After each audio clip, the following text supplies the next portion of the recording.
అల్లు అర్జున్ గురించి మాట్లాడాల్సిన అవసరం ఇప్పుడు ఈ పరిస్థితుల్లో వచ్చింది. మెగా కాంపౌండ్, మెగా ఫ్యామిలీ అంటే చిరంజీవి గారు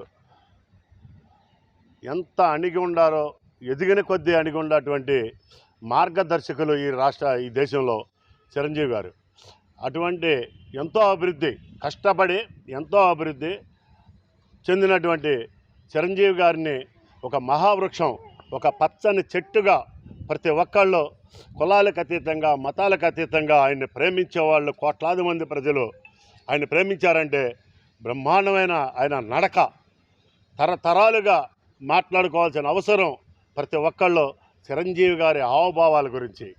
అలాగే చిరంజీవి గారితో పాటు ఆ కుటుంబంలో పవన్ కళ్యాణ్ గారు కూడా ఎక్కడ ఫైర్ అవుతున్నారంటే ఆయన ఒక అన్యాయం మీద ఫైర్ అయ్యారు. అంతేగాని అనవసరంగా ఏ వ్యక్తిని ఆయన నోటి నుంచి ఏ రోజున అనవసరమైన పదజాలం ఒక్కసారి కూడా రాలా.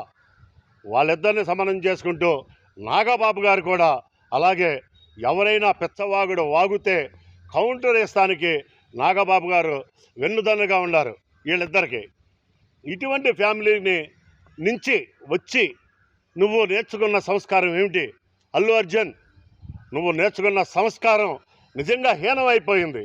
మేమందరం ఎక్కడెక్కడి నుంచో మారుమూల ప్రజలు ఆయన చూసి మేము ఆయన అడుగుజాడల్లో నడవాలి, ఆయన హావభావాలు కావాలి, ఆయన విధానాలు కావాలని చెప్పేసి అందరం పాటించుకుంటూ పచ్చని మొక్కలు నాటుకుంటున్నాం, రక్తదానాలు చేస్తున్నాం. పుట్టినరోజు సందర్భంగా ఒక కేకులు కట్ చేయడమే కాదు, పేద ప్రజలకి లేకపోతే ఎక్కడ హాస్పిటల్స్లో కానీ ఎక్కడ అనాథలు ఉన్నారో, ఎక్కడ అమాయకులు ఉన్నారో వాళ్ళని ఆదుకోవడానికి వాళ్ళ పిలుపుని అందుకొని అభిమానులుగా ఈ రాష్ట్రంలో అత్యధికంగా తయారయ్యాం.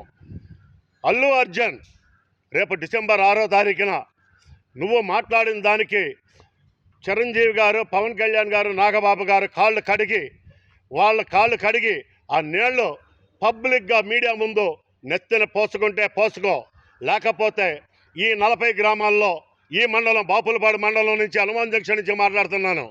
ఈ 40 గ్రామాల్లో రేపు డిసెంబర్ 6వ తారీఖున నీ సినిమా రిలీజ్ చేయలేవు. ఏ థియేటర్లోనూ నీ సినిమా ఈ ప్రాంతంలో రిలీజ్ కాదు. ఈ గన్నవరం నియోజకవర్గం మొత్తం కూడా నీ సినిమా రిలీజ్ అవ్వటం మాత్రం ఖచ్చితంగా అవ్వదు. ఒక్క ఫ్లెక్సీ కట్టేవాడు ఉండడు. ఇది ఛాలెంజ్ చేసి చెప్తున్నాను.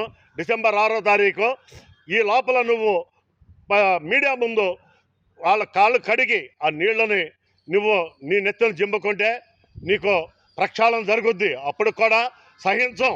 దాన్ని ఏ విధంగా మార్చుకోవాలో ఆ విధంగా మార్చుకోవడానికి ట్రై చేస్తాం. కానీ నువ్వు చేసిన తప్పు, చిరస్థాయిగా చేసిన తప్పు చేసేసావు. ఇప్పటికైనా సరే నువ్వు నిర్ణయం తీసుకో. అల్లు అర్జున్, నువ్వు ఒక కామెడీ యాక్టర్వి. నువ్వేదో హీరో అని అనుకుంటున్నావేమో, నువ్వు ఒక కామెడీ యాక్టర్లాగా కనబడుతున్నావు. ఆ కామెడీ వరకే కానీ నువ్వు ఒక హీరోగా మాత్రం భావించుకోబాకు. హీరో అంటే రామ్ చరణ్ అంటే యాక్షన్తో కాదు, హావభావాలు, తండ్రి వాళ్ళ భావాలతో అందిపుచ్చుకుని ఆయన మాట్లాడే డిబేట్లు చూడు. ఎక్కడైనా సరే రామ్ చరణ్ మాట్లాడే విధి విధానాలు చూడు. ఎంత క్లాసుగా, ఎంత అఫీషియల్గా కానీ, ఎంత సౌమ్యంగా మాట్లాడుతున్నాడో, ఎంత అణిగిమణిగి ఈ ప్రజల కోసం మాట్లాడుతున్నాడో, ఎంత సర్వీస్ చేస్తున్నాడో కూడా తెలుసుకో. మీ తండ్రి పిల్లికి బిచ్చం పెట్టని అల్లు అరవింద్ గారు ఎక్కడైనా సరే సేవా కార్యక్రమాల్లో ఎక్కడైనా ఉన్నాడా? ఈ రాష్ట్రాన్ని ఎక్కడైనా కాపాడారా? నీ కుటుంబం గురించి చెప్తావేంటి? నీ కుటుంబం ఏదో గొప్పదనుకుంటున్నావేమో, నీకేదో సైన్యం ఉండాలనుకుంటున్నామో. చూపిస్తూ సైన్యాన్ని రేపు డిసెంబర్ 8వ తారీఖు 6వ తారీఖు అన్నావు. ఆ రోజున చూపిస్తూ నీ సైన్యాన్ని మేము చూస్తాం, ఖచ్చితంగా చూస్తాం, దీన్ని ఎదుర్కొంటాం. ఖచ్చితంగా కాలుతో అధపాతాళానికి తక్కకపోతే అల్లు అర్జున్ నీకు తగిన శాస్తి చేస్తాం. Thank you. Please subscribe Telugu politics.